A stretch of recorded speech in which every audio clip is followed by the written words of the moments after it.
bienvenue dans ce journal du mercredi 31 juillet. En voici tout de suite le sommaire. Terrible accident de la route à Tiareil. Aujourd'hui, une voiture a littéralement projeté 2 personnes sur la chaussée après les avoir percutées dans un abribus. Bilan, un mort et un blessé grave. Deuxième jour de travail à Rikitea pour le Congrès des maires. Aujourd'hui, les élus ont parlé d'éco-citoyenneté, de valorisation de l'environnement. La connexion Internet était encore plus mauvaise aujourd'hui que d'habitude. Alors nous n'aurons que quelques images à vous proposer. Sébastien Lecornu, ministre des collectivités territoriales, est notre invité ce soir. Nous l'attendons, ce qui nous permettra de faire un bilan de sa mission ici, dans les atolls éloignés et au Gambier.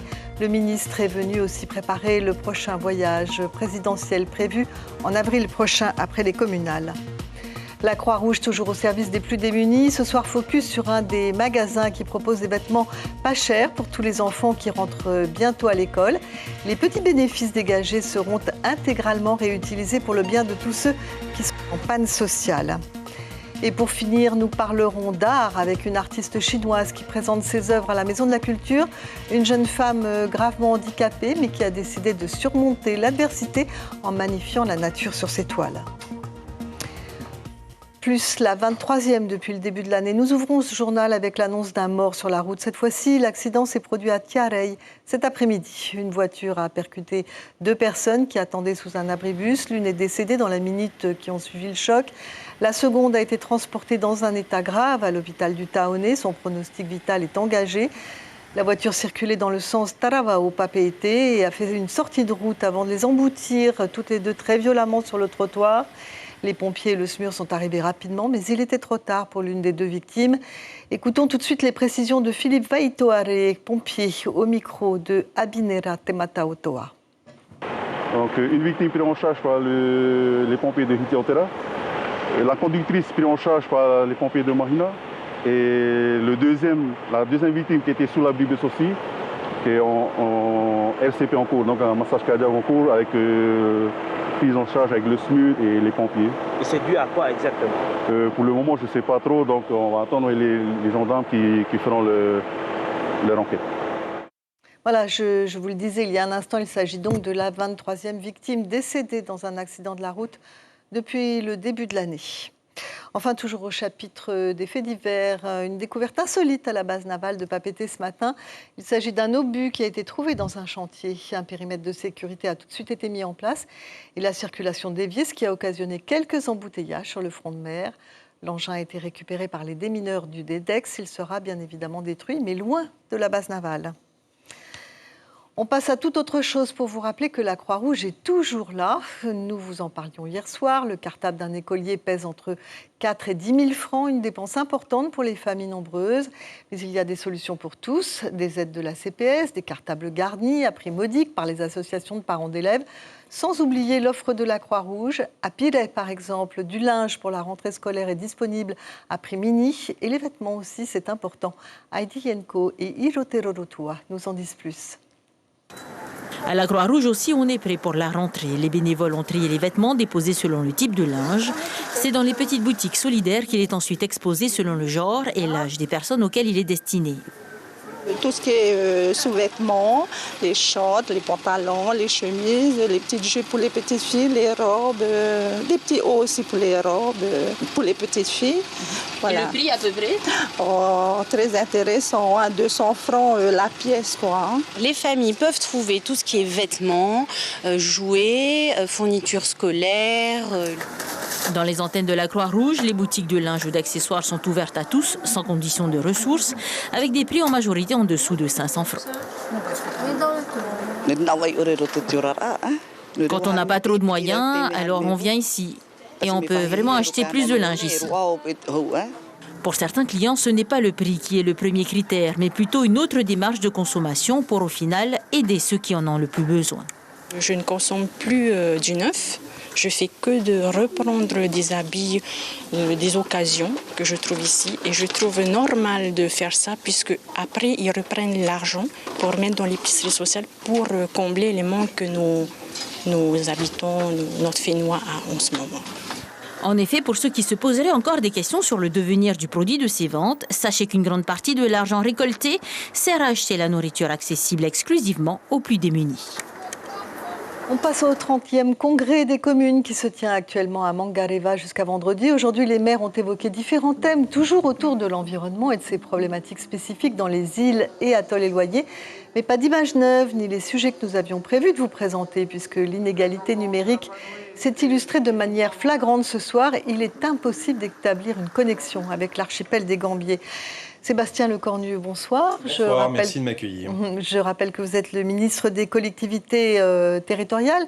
Nous vous recevons donc sans les images que nous avons tournées sur place, sur le congrès des maires, la réunion des perliculteurs ce soir et le sentiment d'abandon justement que ressentent les habitants qui ne bénéficient pas de la liaison Internet par câble. Alors nous allons un peu improviser. Vous avez participé à la première journée du congrès hier, mais vous vous êtes rendu d'abord à Makemo, Taonga et Ana. Ce sont des îles éloignées de la capitale de Papeete. Vous avez dit qu'ici, on ne peut pas appliquer les mêmes normes qu'à Paris. Est-ce un constat qui est entendu en métropole ? Oui, clairement, c'est le sens d'ailleurs de ma présence ici. C'est ma deuxième visite en Polynésie française. Oui. Le président Edouard Fritsch m'avait déjà invité une première fois. J'avais pu comprendre comment fonctionnaient notamment les questions environnementales à Tahiti.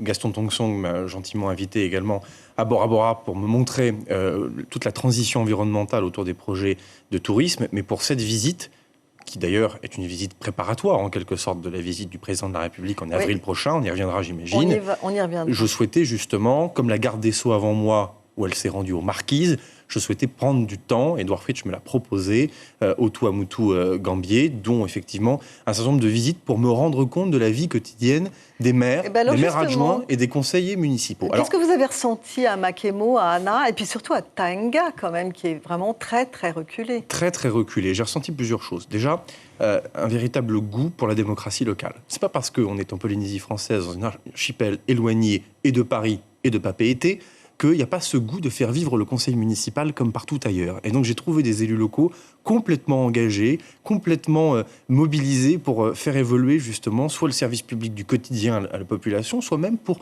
définir des projets structurants pour l'avenir. Qu'est-ce qu'ils m'ont dit ? L'enclavement.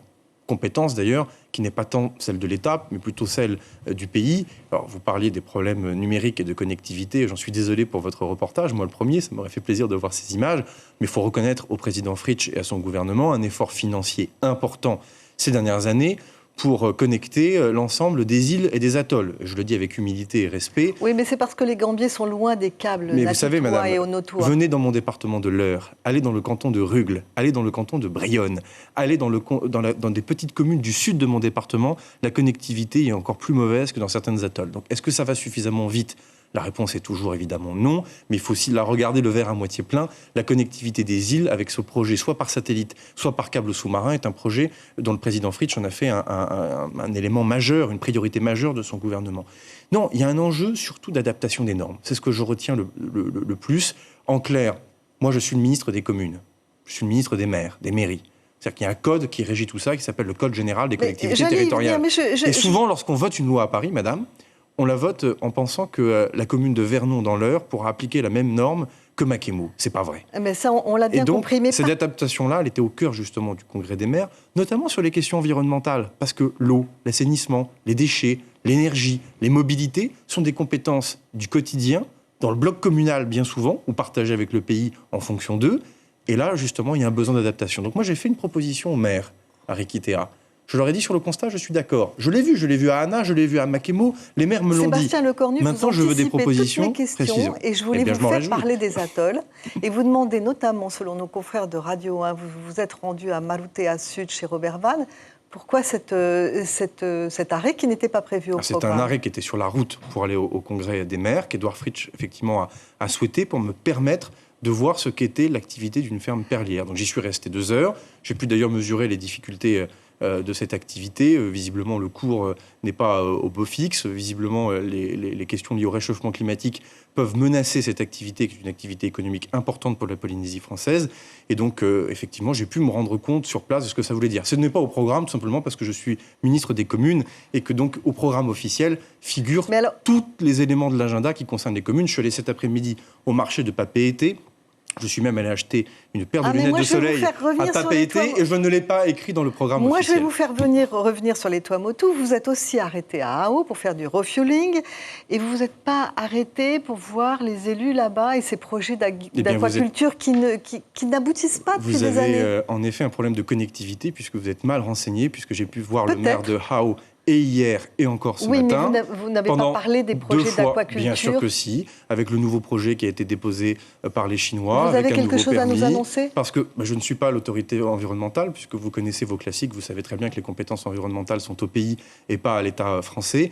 Et donc interrogez vous-même le maire de Ao et vous verrez que je l'ai vu et hier et aujourd'hui. Nous avons passé 2 fois une demi-heure avec lui et le président Fritsch. Nous avons parlé de l'après-nucléaire, nous avons parlé du désenclavement de l'île. Nous avons pu d'ailleurs échanger avec les forces de gendarmerie qui sont présentes sur Ao. Donc ce temps, on l'a pris justement sur l'ensemble des atolls. Mais vous savez, Alors, attendez. vos questions sont amusantes parce que soit on reste à Papeete et ça ne va pas, parce qu'au fond, les ministres naviguent entre Bora Bora Je voulais simplement et vous faire Papeete. préciser des choses. Soit quand sur on va Ao, justement jusqu'au Gambier, sur Ao, en notamment, passant qui par un certain intéresse la nombre d'îles. population. Mais voilà, mais ils ont bien raison. Et moi, je suis fier, en tant que jeune ministre de la République, avant que le président de la République ne se rende ici en Polynésie française, je suis fier d'avoir pu passer du temps avec Édouard Fritsch, avec un certain nombre de maires qui font vivre justement cette démocratie du quotidien dans des conditions parfois pas évidentes. Il suffit d'aller voir le maire de Tanga pour comprendre que sur cet atol de 80 habitants, ce n'est pas que simple, parce que on pourrait parler de la résilience climatique, de la mise en protection des populations en cas de cyclone. Là aussi, des projets qui avancent grâce à l'État et grâce au pays. Alors, la gestion de l'eau et des déchets, il ne suffit pas de vouloir faire pour pouvoir faire vraiment. Comment l'État peut aider ces petites îles à gérer l'environnement, le développement en même temps? Qu'est-ce que vous pouvez leur apporter comme outil pratique? Votre question est bonne. Il y a trois pistes très, très concrètes. La première, elle est financière. Je pense pouvoir dire ici, et je l'ai dit d'ailleurs hier soir, que là où il y a de bons projets en Polynésie française, on trouvera l'argent. D'ailleurs, l'État augmente chaque année les moyens mis à disposition des communes de la Polynésie française. Je le redis, 1 million d'euros de plus entre 2018 et 2019 pour la dotation globale de fonctionnement. Mais en métropole, nous n'avons pas les mêmes dynamiques d'augmentation. La DETR, qui est un outil d'investissement à la main de l'État, qui permet de financer ces projets, notamment sur l'eau ou l'assainissement. La deuxième des choses, je le disais, c'est adapter les normes. Le maire des Makemo, il me dit qu'il sait faire un réseau d'assainissement sur la commune de Makemo. Mais sur la commune associée de Taenga, précisément, c'est impossible de le faire. Or, aujourd'hui, le droit met sur le même pied d'égalité Makemo et Taenga. Ça, je propose typiquement de le mettre à l'ordre du jour des travaux, c'est ce qui est en train d'être fait au moment où on se parle, du congrès des maires. Peut-être pourquoi pas imaginer un pouvoir de dérogation à la main du haut-commissaire ou imaginer un calendrier qui n'est pas le même. Puis la troisième des choses, c'est l'ingénierie. Alors, l'ingénierie, ça peut être barbare, mais en clair, ça veut dire quoi? C'est aider. C'est pas qu'un problème d'argent. C'est comment on construit un projet, comment on bâtit le plan de financement, comment on a une assistance à maîtrise d'ouvrage pour faire en sorte que le projet soit bien dans les temps et sorte bien correctement de terre. Ce sont les 3 pistes sur lesquelles nous allons avancer. Je souhaite qu'on puisse le faire sur l'assainissement en particulier. Alors, vous l'avez évoqué tout à l'heure rapidement, vous avez présenté un projet de loi pour aider les maires dans la gestion de tous les jours, notamment pour les protéger aussi en cas de litige et tout. Vous pouvez appliquer ça ici en Polynésie aussi? Oui, alors, précisément, parce que les communes de Polynésie sont des communes de la République. Et que donc c'est le Code général des collectivités territoriales de toutes les communes de la République qui s'applique. Moyennant, bien sûr, parfois 1000 adaptations potentielles à la Polynésie. Mais là, on est sur quelque chose qui va dans le bon sens. Donc précisément, quand on adapte, c'est tout le sens du statut de la Polynésie, on adapte vers le haut. On n'adapte pas vers le bas. Et donc, l'ensemble des dispositions comme le droit à la formation, comme la protection juridique pour les maires qui peuvent être inquiétés dans le cadre de leur mandat, où on souhaite effectivement leur mettre à disposition une assurance juridictionnelle qui permette de l'activer lorsqu'ils ont des difficultés avec un tel ou un tel. Ça, ce sont des choses sur lesquelles, effectivement, on devra trouver l'adaptation dans le projet de loi spécifique à la Polynésie française et d'ailleurs à l'ensemble des Outre-mer français. Alors, Sébastien Lecornu, vous êtes venu également pour préparer la visite du président Macron sur le territoire. Qu'est-ce que vous allez lui dire de la Polynésie ? Il en connaît déjà beaucoup, vous savez, parce qu'il y a eu de nombreuses réunions de travail, notamment sur le toilettage du statut. Il y a eu une visite déjà en Nouvelle-Calédonie qui a permis de rentrer aussi pour le président de la République sur toute la question liée au Pacifique, et notamment la relation entre la Polynésie française, Wallis et Futuna, la Nouvelle-Calédonie et l'ensemble des autres États de l'Océanie. Donc les choses sont claires, il y a à l'agenda la question environnementale qui est en Oui, mais moi je haut de parle de l'affiche. l'humain. Je voudrais savoir ce que vous allez lui dire de la Polynésie et des Polynésiens. Justement, si vous me laissez terminer, je pense que sur les questions environnementales, je vais parler d'humain. Quand on a un abri, construit sur une petite atoll de 80 habitants, comme un Taenga, la question de l'érosion du trait de côte ou de la levée du niveau de la mer, c'est pas de la littérature, c'est pas des phrases pour des colloques internationaux sur l'environnement. Ici, plus que jamais, on sait ce que c'est que être face à la nature et face à l'environnement. C'est toute la coutume océanienne aussi qui ressort. C'est le rapport au foncier, c'est le rapport à la terre. C'est véritablement cette histoire qui fait qu'ici, on vit avec la nature, on vit pour la nature et par la nature. Les maires n'ont pas attendu Sébastien Lecornu et Emmanuel Macron pour faire de l'environnement le thème de leur congrès en ce moment avec ITER. Donc, tout ça pour dire que ici, il se passe quelque chose qui peut être une véritable vitrine environnementale, même pas pour la Polynésie ou pour la France, mais pour le monde entier. Et c'est ce que vous allez évoquer devant le président Macron. Merci Sébastien Lecornu. Merci de m'avoir invité. Je rappelle que vous êtes le ministre des collectivités territoriales. Un mot de sport pour vous annoncer que le jeune Tahitien Jonathan Mapou, capitaine de l'équipe de Saint-Raphaël de handball, a mené son équipe à la victoire dimanche. Une équipe sacrée championne du monde en Espagne dans la catégorie espoir de moins de 21 ans. C'était lors d'un match contre la Croatie remporté sur le score de 28-23. Jonathan avait déjà gagné un titre mondial dans la catégorie des moins de 19 ans en 2017. Autre discipline, autre personnalité, elle est sans doute la femme la plus tatouée de Polynésie. Estelle Anania veut maintenant devenir tatoueuse elle-même. Elle s'est lancée dans une formation pour rejoindre la toute petite communauté des femmes tatoueuses. Elles ne sont que 5 sur le territoire. L'ancienne Miss Inc. a expliqué à Miritu Matariri ce qui l'intéresse dans ce métier, mais aussi toutes les obligations inhérentes à la pratique du tatouage. On l'écoute. Quand on passe la formation d'hygiène en tatou, c'est vrai que ça peut faire peur parce qu'on nous apprend tout ce qui est maladie, donc l'hépatite, autre chose, etc. Donc c'est vrai que sur le coup, on se pose beaucoup de questions. Est-ce qu'on continue ou pas? Parce qu'il y a toujours un risque avec les aiguilles, etc. Mais quand on est vraiment passionné, on se lance, on y va à fond.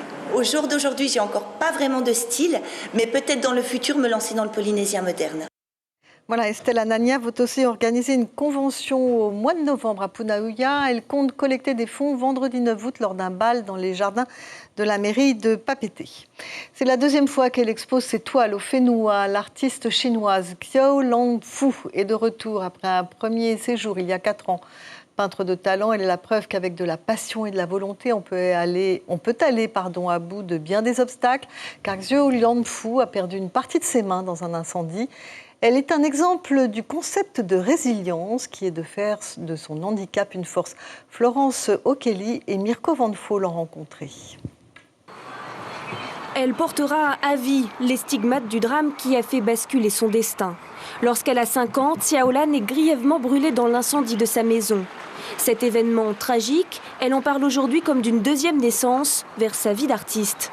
Après une longue rééducation, Tiaolan se met à la peinture. Elle n'a pas arrêté depuis. Juste après mon accident, j'étais très jeune et un peu fragile psychologiquement. J'étais frustrée et je me suis renfermée sur moi-même. En même temps, cette épreuve m'a donné une forme de tranquillité. J'ai appris à observer et ce que j'ai vu, j'ai eu ensuite envie de l'exprimer avec les couleurs. Lorsqu'elle découvre la Polynésie en 2015, Tiaolan est saisie par la beauté des paysages. Les toiles qu'elle expose à la Maison de la Culture sont le fruit de ce séjour. Je suis très heureuse, car ça montre que mes œuvres d'art ne sont pas que pour la Chine. Et ça me permet de prendre encore une autre dimension. Pour le public polynésien, ce sont des retrouvailles, actées mardi soir lors de son vernissage. Ces membres de la communauté chinoise de Tahiti ont ouvert grand leurs bras à Tiaolan, qu'ils considèrent comme une lointaine cousine. Elle vient de la zone où nos origines chinoises viennent, donc elle parle le Hakka, c'est la langue que nous avons au niveau de la Polynésie.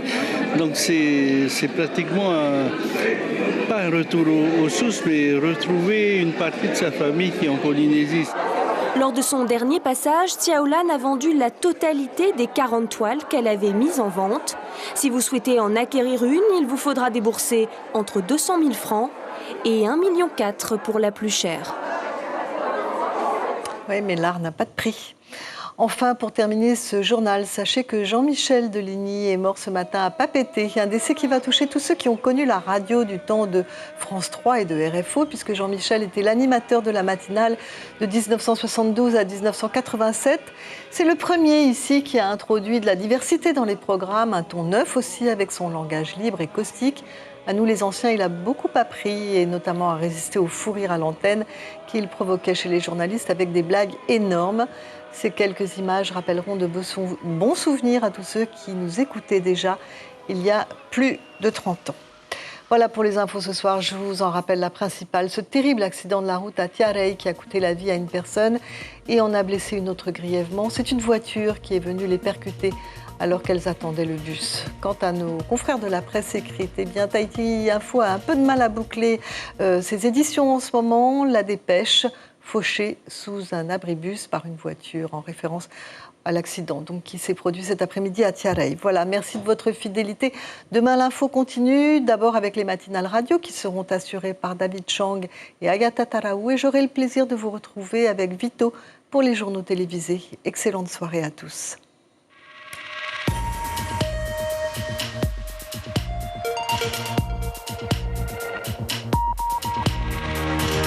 Retrouvez notre journal en replay sur notre site internet.